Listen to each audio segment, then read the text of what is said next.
Okay, so this is part two. We already determined all of our equations of best fit, which is good for our curves of best fit at least. And we found out that the best one is the cubic. Okay, the cubic equation of best fit so far has the highest r squared value. But remember, that's not the only criterion that we use. We also want to see at how good it is at predicting y values. So if you look over here at the table of values, if I plug in a 2 to any of these equations, the one that gets closer to 9 is the better. If I plug in a 4, the one that gets closer to 8 is the better. If I plug in an 8, the one that's closer to 3 is the better. Now, ideally, the highest value and the lowest value, what we call our extreme data values, are the most important predictors.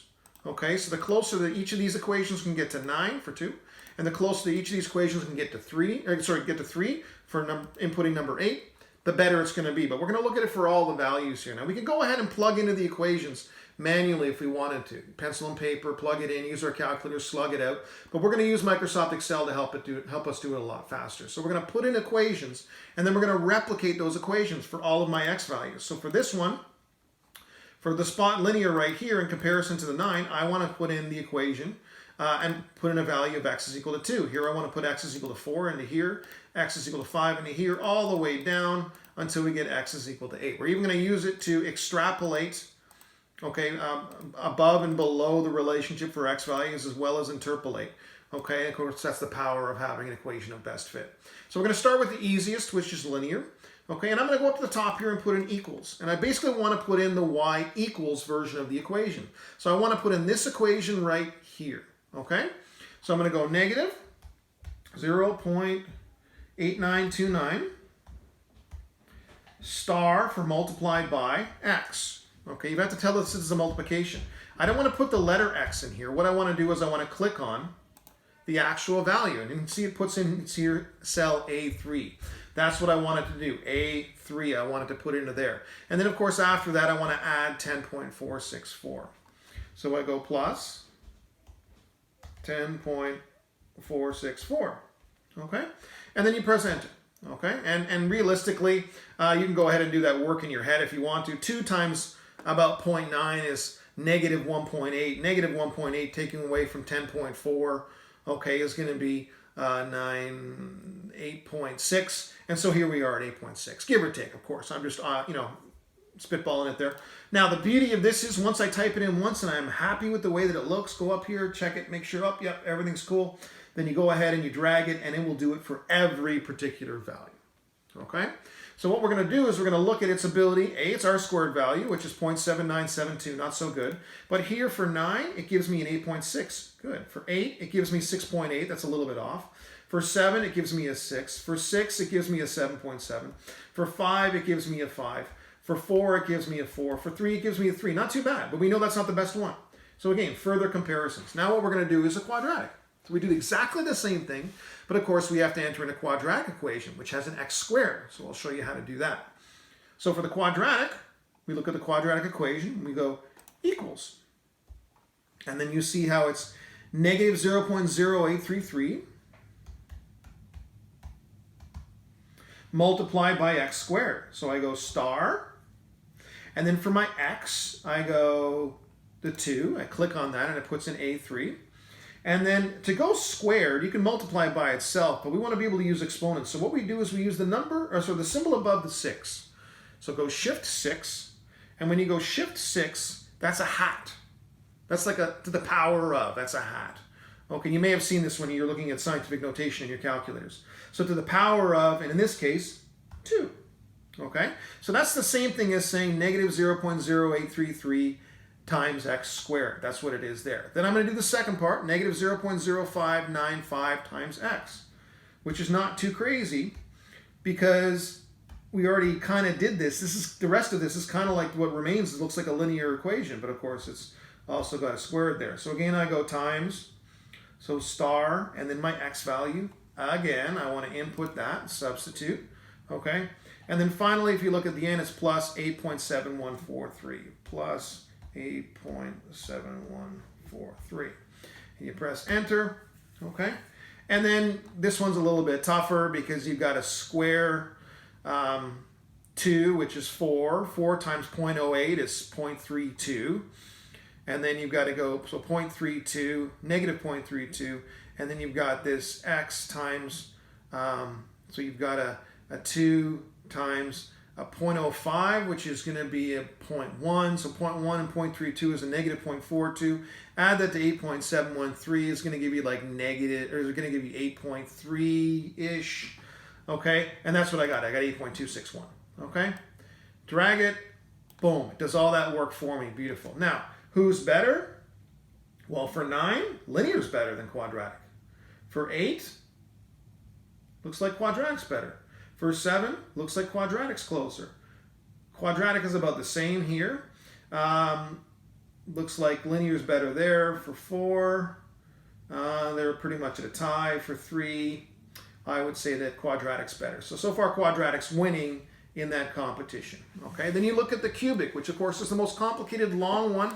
It involves an x cubed and an x squared and an x and a particular constant value. So let's go ahead and put that in there. That's going to be the most work. Okay, and we go negative 0.0278 times my x value, okay, to the power of 3, okay, just like we did before. Now it's got a plus 0.3333x squared, 0.3333 times, don't forget the times, okay, and then we put our x value in, don't forget to click on the x value of 2. And then we want to go squared, hat 2. Okay, and then we've got negative 1.9484, negative 1.9484. And there's no hat there again, or sorry, times your x value. No hat because it's to the power of, or times x. And then finally the constant, plus 11.214. Plus 11.214. Okay, you press enter. Okay, going through and calculating that in your head may be too much work to do. So just check over your work, make sure it's pretty much there. Be fastidious about it, and then drag it, and then see. Who's the winner for 9? Still looks like linear. Who's the winner for 8? Well, it looks like quadratic. Who's the winner for 7? Well, it still looks like quadratic. Who's the winner for 6? Well, this one, cubic's the closest in that one. Who's the winner for 5? Well, it looks like linear is the closest. This is a winner for 4. Well, cubic looks the furthest off. Who's the winner for 3? 2.7 is still a little bit off compared to quadratic. Okay, although cubic overall probably is closer. And there's all kinds of calculations that go along with it. Don't forget, the r-squared value is a pretty complicated thing to calculate. Okay, for the exponential, we're going to skip that because it's the hardest one to input. And we're going to go ahead and put in the power function. For the power function, it's this guy here. Excuse me. So you put in your, you go ahead, click on here. You put in your equals. And then you go negative, 15.516. 15.516 times, and this is x. See how there's an x down here? Okay, times your x value. And then to the power of this weird exponent. So you go hat, okay, and then the weird exponent is negative 0.668. Negative 0. I'm going to put that in brackets just to make sure that that's okay. Negative 0.668, okay? I put it in brackets there just to make sure that Excel doesn't think I'm subtracting this as a constant value, that I'm putting the hat to this negative exponent. So using those brackets is a really good way to keep the exponent all together, because remember what you have to do is you have to apply exponents first. Okay, anyway, I press enter, and I get my value of 9.76. Okay, and then I drag it down and see about the rest of these values. Okay, finally the exponential. Okay, that's the most difficult one. And we're going to use an approximation here, because if you look in the exponential over here, it's got the letter e, which is like pi. Pi is 3.14, e is 2.71. Okay? So we're going to go ahead and put in our equation just like we see it, equals, and we got 12.77, 12.77, times, because it's beside it, right? And then this e. Now for the e, we're going to go 2.71. It's going to approximate it. There's other ways you can do e on here if you want to. I'll show other people if they really, really want to, but otherwise there's no sense in making it more difficult than it needs to be. So that 2.71 is the same thing as the e. Then what I do is I raise to the power of negative 0.163. So raise to the power, remember it's a hat. Now I'm going to put it in brackets, okay, because I want the whole exponent to be done together. And here we actually have to multiply it by x. So having the brackets is really important because rather than doing exponents first, it's going to do the brackets first for our order of operations, which we want. So we go negative 0.163 times star the x value. And this is where I click my actual x value, A3. You can just type in A3 if you wanted to as well once you get used to that. And that's literally what I'm putting in there. Don't forget to put the exponents in brackets. It's the most common mistake that people make. Press enter, and then you drag her all the way down, and there you go. Okay? Now, what's really beautiful about this is we can go ahead and start making some comparisons about who's best. They're all very close. For this one, again, I made up the table of values. So for some of your relationships that you're going to do for your homework tomorrow, after you practice this today, some of the stuff that you're going to do, it's really, really far off. Okay? So, and some of it's really, really close. But anyway, the R-squared values are all very similar to each other, so it's difficult to know who wins. For this 9, it looks like 9.22 is the closest for exponential. For this 8, it looks like quadratic is the closest. For this 7, it looks like, yep, quadratic is also barely the closest. For this 6, it looks like, oh, power is the closest.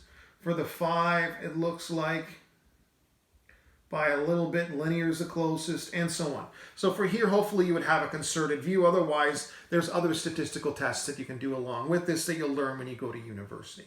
Okay, also, if you want to extrapolate, the beauty is we can continue this downwards. And for these x values that I put in, it'll actually plug in whatever x value you want to. So for whatever reason, I wanted to figure out what these values were. I wanted to interpolate. Some of them are negative, some of them are positive. This will also help you determine the usefulness of your relationship. Sorry, I'm just eliminating this one line because it doesn't have an x value in there, so it's meaningless. But anyway, so if I wanted to have my relationship extend upwards, then I would want to look at values that are 10 and greater and see how good it is. In this case, a couple of them produce negative values. If it's impossible to have negative values, then you can discount these two relationships as being inaccurate for those predictions, and so on. For the 0.5, that's for values, getting smaller, maybe even into the negatives. And for 4.5, it's a simple interpolation. If I wanted to figure out what the value was for, I don't know, 7.1, boom, it actually even assumes that I'm going to do that. I don't even have to drag it down, and it went ahead and did it for me. Okay, so those are some of the things that are important. I am going to expect you to be able to do that in your Excel assignment that you do probably this week, if not early next week. Okay, so there you go. Hopefully that's okay. Again, go through the tutorial with me. I'm going to save this as an answer key, okay, or as a comparison, and then you can go through the actual Excel sheet. Remember, sheet 1, you can actually do this exact demo, so it should look exactly the same. Sheet 2 and sheet 3 are going to be your own little work to do for yourself today. Hopefully that's okay for you guys. A little bit tough to do. Pause it, check it over, replay it, do all that you have to do. That's the beauty of the videos. Talk to you soon.